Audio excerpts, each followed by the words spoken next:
David Wygant, weekend is over. Monday is here. It's a denim day. It's always a denim day. I find it the new power outfit. It's the power outfit that you can walk into a business meeting with and wow somebody. It's the outfit that you can wear on a date and actually show somebody that you have a lot of taste. It is probably the best thing you can possibly wear, but there's just so many choices. About 10 days ago, we brought Amy on, and Amy is a denim dudette and a denim dude. That's her book. She is a denim expert. She's got a British accent. She's got a very, very cool Western beaten shirt. Probably Wrangler is what I'm thinking, right? Is it Wrangler? It's an old vintage Wrangler. Yeah, it's an old vintage Wrangler. So we are going to talk today about a couple of things about denim. One, if you guys live on the coast, New York or LA, Amy's going to give you her best tips on where to build your vintage denim collection and or vintage collection. And the great thing, if you don't live on the coast, is that you can actually get these stores, find them on Instagram, and these people are super, super cool. The wonderful thing about vintage stores is that they will give you the measurements and they will ship the package to you, and they will give you the customer service the little boutiques never will give you, because they actually collect and curate their collections and they want to see it go to a good home. So she'll give you some great suggestions. I suggest you get a pen and write it down, because by the end of this podcast today, you are going to be so well dressed and stand out, because I have said it for years. When you look unique and different than everybody else, and you show up on a date or you show up on a business meeting, you've already garnished the respect that you need without even opening your mouth. If you wear a shirt that is different than other people, you wear a pair of jeans that are different, rolled up a different way, if you wear a pair of boots that have the right fade, you will immediately garnish respect, because people will look at you and think that you are, well, off the pages of a cool denim dude or denim dudist book. I mean, you never know, right? So, Amy, vintage seems to be the rage coming back now. If you look at all like the stores that are popping up all over the place, it seems like the best curated stores are now vintage. I think fashion as a whole, new fashion, has become so overpriced, so ridiculously the same every single year. They've run out of plaids, they've run out of patterns, they've run out of skirts to do. They've literally run out of everything. I've always said, if you have a couple of pairs of good jeans and then you start building a vintage jean collection, you have all you necessarily will need, especially as a man. Men need help dressing so desperately. So for men and women out there who live on the coast, this will be some great information. For the rest of you, listen really carefully, because we're going to show you really how to be the best dresser in the entire world. And not only that, the stores that you recommend will gladly talk to you on the phone, Instagram pages, and they'll gladly ship you things, because that's how it goes. We want to curate your look. So Amy, what are your favorite vintage finds in Los Angeles? What are your favorite places in LA and New York? Well, I mean, in LA, I think we have a great advantage of, there is just so much vintage that comes through here. I was at the Rose Bowl on Sunday, and, you know, a lot of the vintage dealers there, I mean, they come in from all over, you know, some of them come in from the Bay Area and all over as well.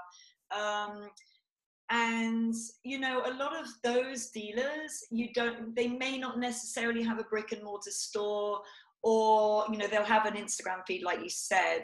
But they're kind of based here, and, you know, maybe they have like a garage full of stuff or what have you. So I think Rose Bowl is actually, for me, the best place to go, because you see a lot of, if you go on a regular basis, you gradually start seeing a lot of the, you know, the same vintage dealers over and over again. And, you know, you build up a relationship with them. They often also will have a stand in the same location. So gradually, although the Rose Bowl is overwhelming for sure at first, gradually, you know, you'll kind of get to know the geography of it and get to know where your favorite people are. And then, I mean, do you go to the vintage section in the Rose Bowl? Yeah, I mean, at the moment, I'm very much like, I'm always looking for furniture, and denim always, like we talked about last week, denim comes to me. I don't tend to like go out specifically looking.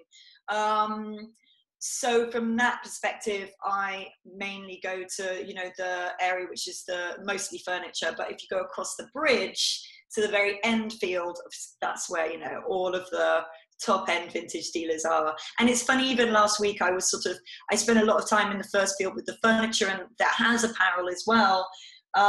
It tends to be, you get your bargains more there. You have people who maybe don't know what they have so much, or don't mind, or just trying to, you know, get rid of things quickly. And then you go across the bridge and suddenly, you know, you're like, oh God, everything is beautiful and everything is, you know, kind of expensive. But I love it. And I go there regularly just for inspiration. Even if I don't buy a lot, it's just a lovely place to go. So I do tend to try and go to the Rose Bowl whenever I can. There's two other flea markets that I love. There is the Pasadena High School flea, which is basically, these are one every week. There's only one Sunday a week where there's not a decent flea market, in my opinion. So Pasadena High School flea is great. Not as high end, it's more where you'd root around for your bargains, but I love to do that. And then, of course, Long Beach. Long Beach is this coming Sunday. I think I'm going to go.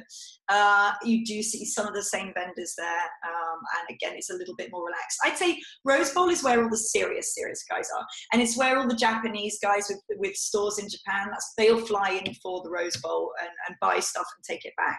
And they will take crates and crates and crates of stuff back. So it's very much LA, living in LA is very much still like the center of vintage in a way. I mean, Bangkok is a fantastic place for vintage, and funnily enough, a lot of stuff goes through Pakistan as well. But generally, you know, if it's good enough for the Japanese, it's good enough for me. So yes, I would start at Rose Bowl.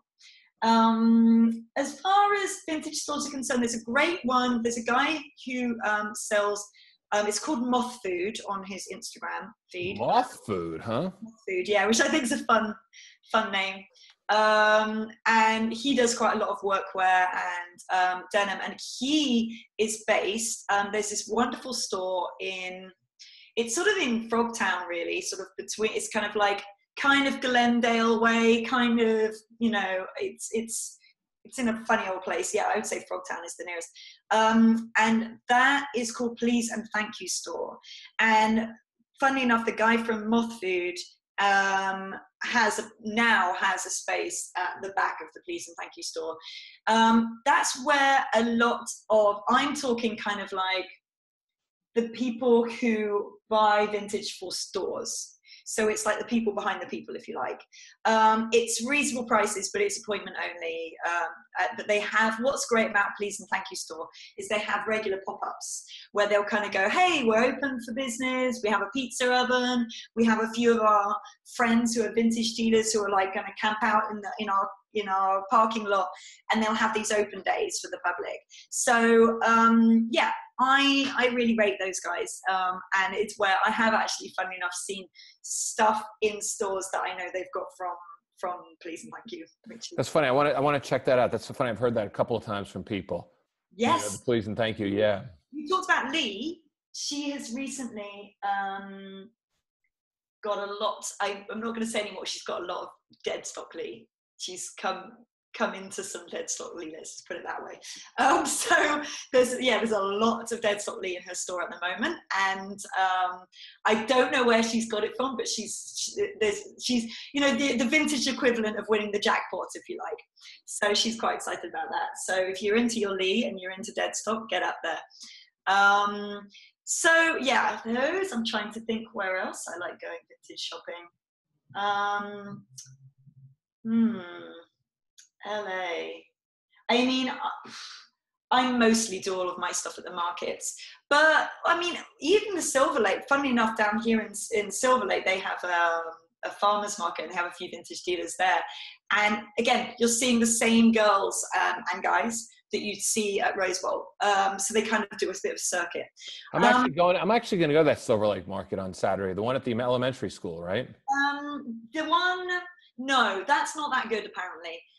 It's just literally the farmer's market. Because the thing is with that flea at Silver Lake, you could still, again, you'll find bargains, I'm sure, but it's more just like every which way, every person. At the Silver Lake, it's very small, just the farmer's market. They obviously like vets the different vendors, and so you have a kind of higher level of vendor there. So you're more likely to get special stuff, not like crazy special, not like Rose Bowl $700 special, more just sort of curated, well curated stands. And that's on Tuesday and on Sunday, I think. Something else popped into my head that's popped right back out again that I was going to say that's really good for vintage. I mean, this city is just full of it. I also go to I mean, I guess you could call it a rag house, but what do you call what we call in England the charity shops, but you call it thrift stores. Thrift stores. There is what is it called? It's one of the most well-known ones in like charities. Out of the closet? No, it's more just real thrift, like really like Goodwill. Goodwill. Yeah. Goodwill. They've got a sorting centre in a funny old area in Glendale, and I went there, say about 6 months ago, and I picked up a beautiful pair of selvage Levi's, red line, made in America, for like $5. It's by weight, so you know you go in and you have to really be prepared to rifle through a lot of crap. People who go regularly wear gloves and masks, and I know why now because I got sick afterwards. But they do it by weight, and I bought a beautiful kimono, which was white with indigo print on it, and I bought a pair of jeans and a couple of other bits and pieces, and I think I spent $8, something like that in total. Oh yeah, it's the dump dive. All right, so everybody then, in no matter where they live, can then go find your Rose Bowl, find your equivalent Rose Bowl, Google it. Google best vintage stores in Minnesota. I know them because I follow them on Instagram. Go Google best vintage finds in Chicago. I know them because I visited Chicago. Exactly. So there's a great tip, so we got great tips for LA, and if you come to LA, those are great things to do. But curating and this is something I tell people all the time, when you curate your stuff with vintage, you're going to spend half to 2/3 less than you would spend at a store, and you would have something that was unique. And there's something I always tell people too, don't be afraid if it doesn't fit, find a good tailor who knows how to make it fit, because even a pair of jeans, if they're a little big, as long as they fit in the waist, you're actually pretty good, because they can take the butt in and they can make the legs look more modern, and they can chop it off if it's too long. I mean, you get a good tailor. Now, let's talk, with our remaining time, which I think is really important. How does somebody curate? Because to me, denim is by far the simplest thing to wear on a date, the simplest, easy thing. How does somebody curate a really good wardrobe without looking like, they went and G-Star was running everything marked down 50% off and they look like a road warrior from the Mad Max thing?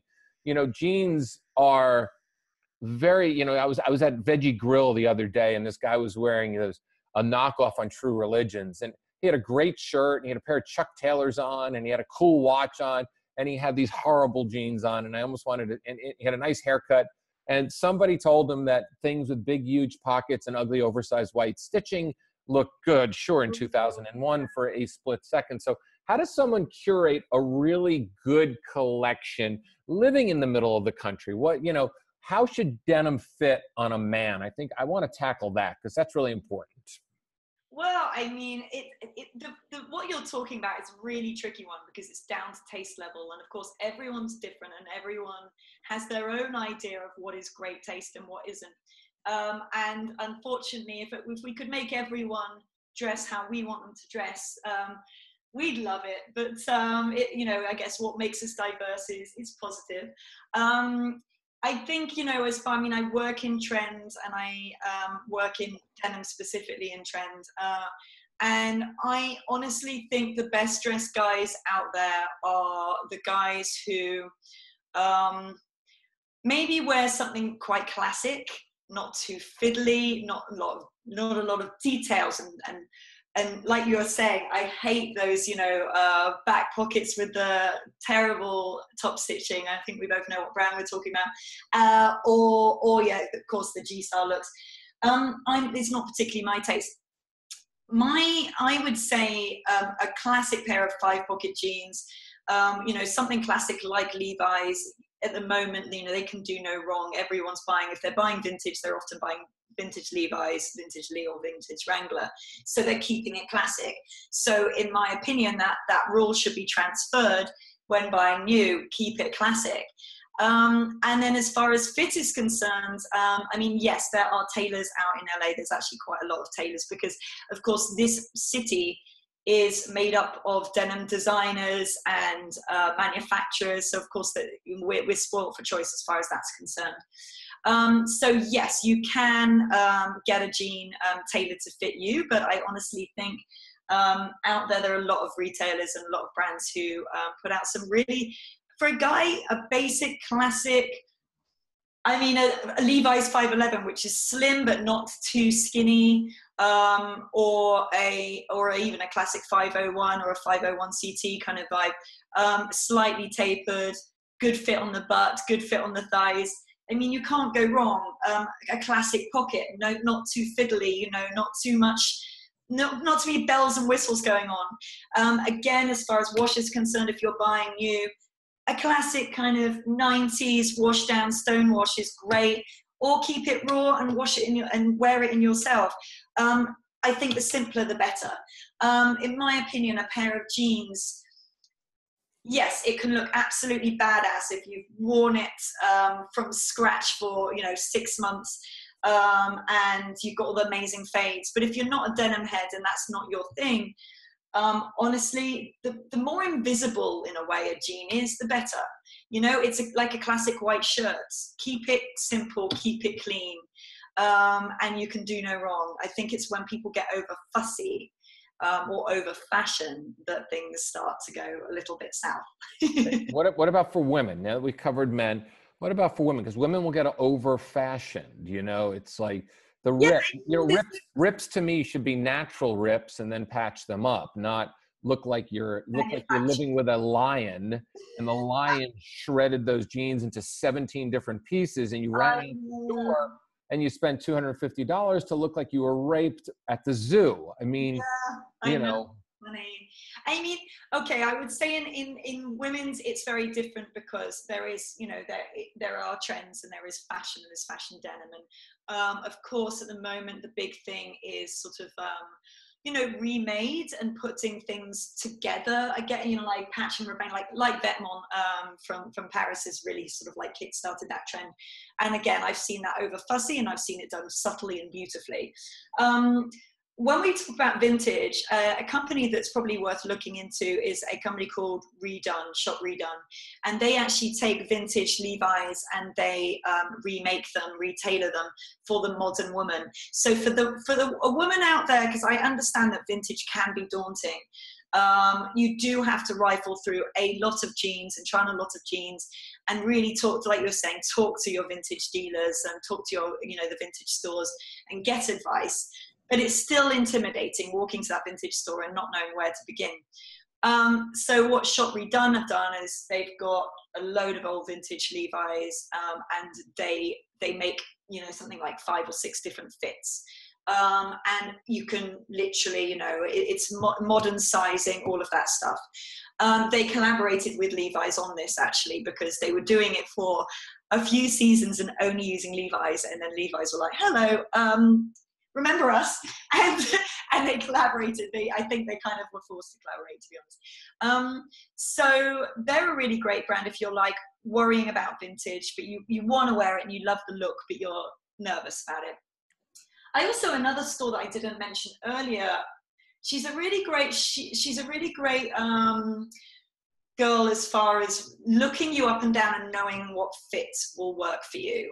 And that's Madeline from Chuck's Vintage, and that's on Melrose. Fun enough, she's in my new book. And I remember the first time I went in there, and she'll just look you up and down, and she'll be like, this is the pair.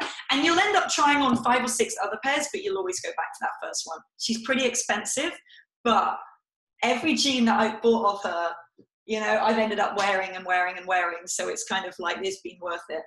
But yeah, I think for women dabbling in fashion denim, I work in the trend industry, so I'm always looking at fashion trends. And there's nothing wrong with embracing a trend, but I think just don't get carried away with anything too theatrical, and really like think about, are you going to wear this in 5 years? Because the beauty, in my opinion, of denim is you're buying a pair of jeans and you really can wear them for life. You can keep hold of them. You can give them, your daughter might want them. You know, your daughter will be raiding your wardrobe in 20 years. You can keep them forever.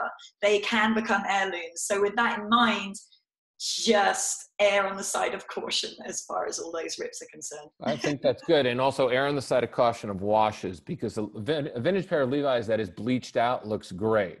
A pair that looks like they were tried to bleached out by a new manufacturer looks awful. You know, I got a pair, I bought them from Zip, as a matter of fact. I got a pair of 70s Levi's. They were a little too short, so we killed the hem, right? So they're fraying, and the fray, of course, is very dark, right? Because it was tucked up for all that time.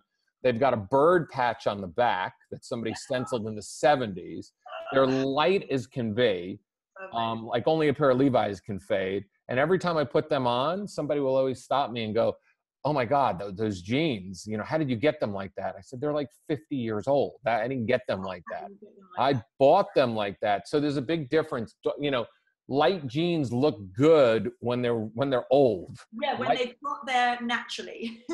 Yes, not when they've been forced. You know, I kind of look at a pair of light jeans that have been forced as a woman who forced her hair color to change way too much. My grandmother wanted to be blonde. Okay, she was more reddish brown.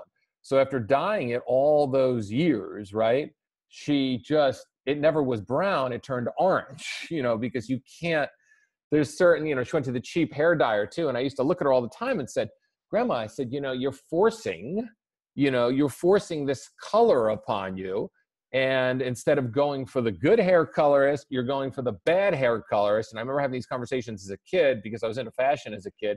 And she'd look at me, she goes, "Well, it's just so expensive." I go, "Yeah, I know, but you're kind of walking around like, you know, like orange, you know, like orange hair." So be careful with what you choose, because if you choose, you know, there's nothing better than a beaten up pair of old light Levi's. There's nothing worse than a pair of 7s that you bought that are bleached out, that look like they were bleached out, and they look wrong. And the whiskers on the back, I always notice that too. You know, the fake whiskering on the back of the legs. Yeah, it always looks bad. I think honestly, you know, you said it there, like if it doesn't, the only way you can get something to look real is if it's real. And that's why I really think that people should not shy away from vintage, because once you get into it and once you learn what's going to look good on you and what works and what doesn't, and once you've got advice from various different people, you know, these vintage dealers are looking at jeans all day. They know what they're talking about. Once you've got that down and you've overcome that fear, suddenly, especially living in LA, the options they just suddenly open up to you. And you have that wonderful feeling of getting something special that only you have. And of course, you know, there's a lot of denim heads out in this city as well who will buy, you know, a really, really great made in America brand, a quality brand, and wear it in from scratch. And of course that has, you know, your own personal wear patterns on it. And you can wear that for 2-3 years and see those beautiful changes and fades, and that's all you. But with raw, it's not for everyone. Raw denim is something that, you know, I know a lot of guys who are really into it, but it takes a certain amount of patience to work with that. Oh yeah, I mean, I have raw that I've broken in for years, and then I also go on eBay, and like I was telling you last time, you know, I'll go look at what is my favorite. I always forget the name of those jeans. I've got 3 pairs of them. They're unreal. From here, are they? No, they're Japanese. They're not Ironheart. Ironheart, yeah. So I got 3 pairs of Ironheart 21-ounce denim. And I basically bought all 3 pairs on eBay in all different variances of beaten up, because they're real stiff. But I got to tell you, I mean, I put those things on and I've taken them to the next level. I mean, there's one that's patched up and ripped up and patched. And, you know, this guy wore them in for years and probably gained too much weight. So that's another thing too, is that once you find a pair of denim that you like, as a man or a woman, you can go to eBay and run a search, and there's going to be somebody who's going to sell it. If you know your size, order it. Japanese denim is very, very expensive, but it's very recognizable, because if you really want to impress somebody, nothing fits better. You can wear a pair of Japanese denim for 3 straight weeks. They're my travel denim, right? So if I go to London and I'm going for 2 weeks, I'll bring my Japanese denim, and that's it. 2 pairs, and I'll alternate, because they do not sag in the butt no matter what you do. Because the weave is so much tighter than a pair of, Levi's and Wranglers. You get 2 wears out of them, and you got to go put them in the wash, because, you got to revive them a little bit, because they start to stretch out. But Japanese, those things, you can go run a marathon in these things, and they're still going to fit you well. They would chafe like a, I was going to swear then. They would chafe. They would chafe during a marathon, but they would maintain their shape. It's funny, actually, in Bangkok, people are obsessed with denim out in Bangkok, and because of the temperature and the humidity out there, the fades are some of the best in the world. And these guys, in that humidity, wear these 22 ounce, 25 ounce, denims. And they sleep in them, they wear them every day, and the highs and lows they get are ridiculous. Again, to me, that's still quite extreme, and I actually think that looks a bit too in your face, but it's fascinating what these denims can do. It's amazing. Well, Amy, this was awesome. I mean, I could talk about denim and all this stuff forever and ever. So you've got, when's the new book? You got an old book, which you can show. I have an old book, which is here, and I have a new book, which is here. Okay. So I got to tell you, Denim Dudes, my daughter and I went through it yesterday, right? And it was a lot of fun. She actually enjoyed it at 7.5. Yay. I can't wait to see the new book come out. Where can they reach you if they have any questions or anything else, or if they want to purchase the book? The book is on Amazon. That's where I picked it up, right? So both books are on Amazon now, actually, because this one is not out yet, but it's not out to pre-order. It comes out on, I think, the 3rd of April. I'm doing a show in Los Angeles. There's a vintage show.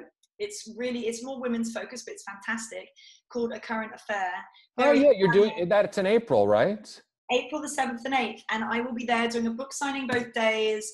And I'm curating the show. I'm curating these mannequins. We're dressing all in denim. Everyone should come dressed in denim. It's a really, really good show. And about 3 or 4 of the girls who run, like I was talking about, run vintage stands or stores at the Rose Bowl, they will be there as well, and they're in the book, which is fun. I'm actually going to be there. My girlfriend wants to go do that, and I have my daughter that weekend. Well, so you have to buy a book, and I'll sign it for you. Yeah, you will meet my girlfriend. You meet my daughter. Because she kind of. You have to wear double denim, all of you, or else you're not coming in. Yeah, no. I'll tell my daughter. My girlfriend just picked up a pair of Big E's from Rough Cut. Oh, amazing! Yeah, Rough Cut, and I mean they were expensive. I mean he's not cheap, but he's not, that's it. He knows what he's got. He knows what he's got, and he was like 500, and then I think we got him for 4. But she never wanted to spend that much, and I said no, they're truly amazing. Paint splatter in the right spot. I mean they're truly unique and amazing in a lot of ways. They got that boot cut flare, that is like really 60s. Just wow. You just can't duplicate that at all. So yeah, we'll come. I've got that down on my calendar. It's so funny. I know there's a couple of men's that men's fashion guys show up there too. But yeah, it's mostly women's. There's a few. Moth Food, for instance, he'll be there, and he's got quite a lot of men's. And then, of course, the other way of getting me is Instagram. So it's at Denim Dudes and at denim.dudettes, because someone's got Denim Dudettes and I can't get it off them. Unbelievable. Amy, always a pleasure. I appreciate the knowledge. And once again, anybody that really wants to learn how to dress, this is an important thing. It is your brand. And I always tell people that. How you look is your brand, and how you walk into a room is how you are perceived. People will talk, especially in today's world, everybody's judging people on photos and everything else. So really cultivate and curate your own look. Spend some time on it. It's gonna change the way people perceive you, and it's gonna open up doors, whether it's business, pleasure, or personal. Show up on a date. I remember when I was dating a lot, and a woman would show up in a bad pair of jeans, being a denim person, and I'd be like, damn, we're gonna need to go shopping. And you don't want someone to think about that. Figure out your look. There's so many beautiful looks that you can have out there. Cultivate your own. And I always tell men all the time, a white t-shirt and a pair of jeans is really, you can't go wrong. you know, and a white button down in a pair of jeans. You can't go wrong. And then the Canadian, what did we call it? The Canadian, when you wore, you know, jeans on top, jeans on the bottom, right? There was that joke, right? Canadian tuxedo. That is no longer a mistake. You can actually wear denim on denim. Just make sure it varies in color and, you know, don't look like the Canadian tuxedo would have a light shirt and a light pair of jeans and a really bad pair of Nikes, and, you know, you would be done. Amy, thank you so much for joining. No problem at all. Thank you.